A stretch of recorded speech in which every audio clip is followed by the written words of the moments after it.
This is Pauline Chow, Professor of Mathematics at Harrisburg Area Community College. This will be the first section of the chapter 1 for this particular differential equation podcast, and it will be the introduction to the differential equations. So this should be a short intro to show you how to classify equations and so on. So an ordinary differential equation is actually just an equation relating to derivatives of a function of one variable. So that means it will be just the equation with the function itself, the first order derivative, the second order derivative in any combination. And the order of the highest derivative in the equation will be the order of the differential equation. So right off the bat, example number 1, dy over dx minus y times cosine of x equals to sine of x. Since you have only the first order derivative, so this will be called the first order differential equation. Ordinary differential equation, so usually we write ODE. Second example, 3x squared d squared y over dx squared minus 2x, and then square the dy over dx plus y equals to e to the 2x. So the highest order of the derivative is the second order, so that's why this is also called second order ODE. Third one, dy over dx, this will be the fourth order derivative equals to 6y cubed. So the fourth order will be the highest order of the derivative, so this will be called the fourth order ODE. Now in general, that means in general, if you have an nth order ordinary differential equation, then the form will be you have the nth order derivative on one side, and then we just put everything on the right hand side, so you can treat right hand side as a function of the x, the variable, the independent variable, the y, and also the first order derivative all the way to the n-1th order derivative in any combination. But then there's a specific type. If your differential equation is what we call linear, then the form will be really specific. If it is a linear ordinary differential equation, first of all, for each derivative that you have in the equation, the coefficient has to be a function of x only. So for instance, if the highest order is the nth order, then the coefficient, this will be called the leading coefficient of the nth order differential equation, has to be a function of x. So the way we write it will be use the subscript tied to the order so that we can keep track of things. And then the second one will be the n-1th order derivative, then the coefficient will be a sub n-1, but it is a function of x only. All the way to first order, also a function of x only. Last one, the y term multiply, also a function of x only, and the right hand side you get a function of x only.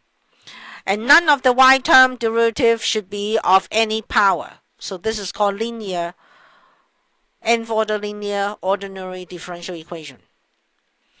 Now as far as the right hand side is concerned, if all the y's and the derivatives are on the left hand side, if your function on the right hand side by itself is a function of x and it is 0, then the differential equation is called homogeneous. If the function is not a 0 function, then it will be called non-homogeneous ordinary differential equation. So example number 4, we have dy over dx minus y times cosine of x equals to sine of x. First of all, first order derivative, so we know it's a first order differential equation. And the coefficient of y is a function of x only, cosine of x, and you do have a function on the right hand side. So the name of this equation will be first order non-homogeneous linear ordinary differential equation. Example number 5, 3x squared d squared y over dx squared minus 2x times but you square the first order derivative and then plus y equals to e to the 2x. So the right hand side will give you the non-homogeneous part. The highest order is the second, but unfortunately you square the dy over dx is not a linear differential equation, so this is a second order non-homogeneous non-linear ordinary differential equation.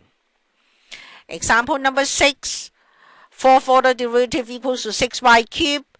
So since you are cubing the y, and if you need to move the y term to the left side, so this will give you homogeneous equation. But since you raise the y term to the third power, the dependent variable to the third power, so this is a fourth order nonlinear homogeneous equation, not system. So that's how we classify, okay, the equation. The reason why we do need to do that, so that later on we will tie the method to the type of equations that you're talking about. Next example. So this time a partial differential equation is about function of more than one variable. So it's an equation relating the partial derivatives of a function of two or more independent variables. So usually you learn those in Cal 3. So, and then you know that the partial derivative notation, we use the delta. So example number 7, right off the bat, the notation itself is giving away that this is a partial differential equation. So delta square u of x comma t. So xt will be the independent variable and u will be the dependent variable over delta x square minus delta square of u, delta square of u of x comma t over delta t square equals to 0. This is a wave equation. And so this will be a second order partial differential equation. Example number 8, same thing. Sometimes we use a subscript notation for the partial derivative. So this u sub xx is the same as, example number 8 actually. The u sub xx is the same thing as a delta square of u over delta x square. And then u sub t will be delta u over delta t. So this will be the first order partial derivative of u with respect to t. But you have a second order sitting right here. So this is called second order partial differential equation. This is a heat equation. Next one, u sub xx of x comma y, u sub yy of x comma y equals to 0, and that's called the Laplace equation. So again, this is a second order partial differential equation, and we do not learn how to solve those in this particular podcast. So what's next will be, want you to classify each differential equation as ordinary or partial, linear or nonlinear, homogeneous or non-homogeneous, and the order. So it's pretty easy. Example number 10, dy over dx is ax into b minus x. Since it's all x term on the right hand side, assuming a, b are constants, so of course this will be a first order linear non-homogeneous ODE. Example number 11, dy over dx, I just changed one slightly. Ax times the quantity b minus y. So you need to distribute the ax, so you get abx minus axy, and then swing the axy to the other side. So you have a linear, first order linear, non-homogeneous ODE. Example number 12, x squared d squared y over dx squared plus 3x dy over dx minus 7x equals to e to the negative x. Obviously, all the coefficients are functions of x only, and you have a function on the right side. So this will be a second order linear non-homogeneous ODE. 13, obviously, the partial derivative notation is giving away second-order partial differential equation. So PDE. So let me fix this right away. And this is also P.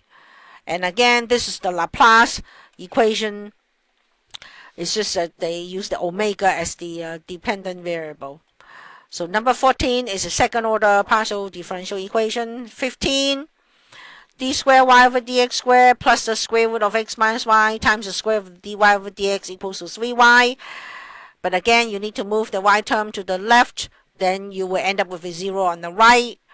So this is second order non-linear homogeneous ODE. So what are we going to do next? Is this time we give you the equation, and also we would like you to verify the given function whether it is a solution to the differential equation or not. So we don't know how to solve it yet, but we know how to verify. So that's easy. If they give you the function and they want you to verify, so it's just like algebra. In algebra, you are going to substitute. But then since the differential equation is a second order linear differential equation, so you need your y double prime. So you just need to differentiate y to get the y double prime, substitute into the equation and see if they add up to 0. So y prime is 5 times derivative of sine of x is cosine of x. Cosine of x is a negative sine of x. Y double prime, negative 5 times sine of x minus 2 times cosine of x. Now substitute the y double prime and y into the equation. So you're going to substitute this y double prime and y. So y double prime plus y is negative 5 sine of x minus 2 cosine of x plus 5 sine of x plus 2 cosine of x. Of course, they add up to 0. So therefore, the given function is a solution to the differential equation. 18 will be the same. They give you y equals to 2e to the negative 3x minus 5e to the 2x. And the differential equation is y double prime plus y prime minus 6y equals to 0. So you differentiate the y. Don't forget the chain rule. So 2 times e to the negative 3x, but negative 3x, when you differentiate, you get negative 3. So you get negative 6e to the negative 3x, minus 5 times 2, which is a 10e to the 2x. Differentiate it one more time. Negative 3 times negative 6 is 18e to the negative 3x. 2 times 10 will give you negative 20e to the 2x. So now you add y double prime to y prime minus 6y. So 18e to the negative 3x minus 20e to the 2x plus y prime, so be plus a negative 6e to the negative 3x minus 10e to the 2x. But minus 6 times the y, so be negative 12e to the 3x and then plus 30e to the 2x. Of course, they add up to 0. So again, the given function is a solution to the second order linear differential equation.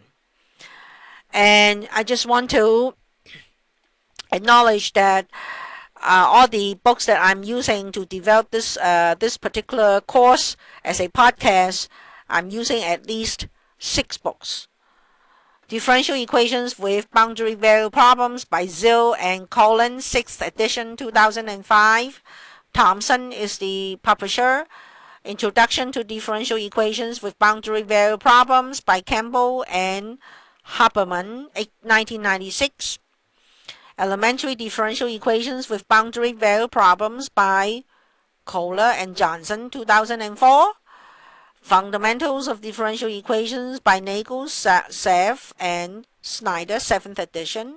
Actually, this is the textbook that I'm using to teach my class. Elementary Differential Equations by Kohler and Johnson again, but 2006. Introduction to Ordinary Differential Equations by Supperstone, 1998. So it really doesn't matter which textbook that you are using. The concept that I'm going through is all there. So hopefully you can pick up any book and then try to learn, okay, using this particular podcast as a supplement to the instruction. And thank you for downloading the podcast. And for this particular chapter, this will be the last chapter that I'm going to author.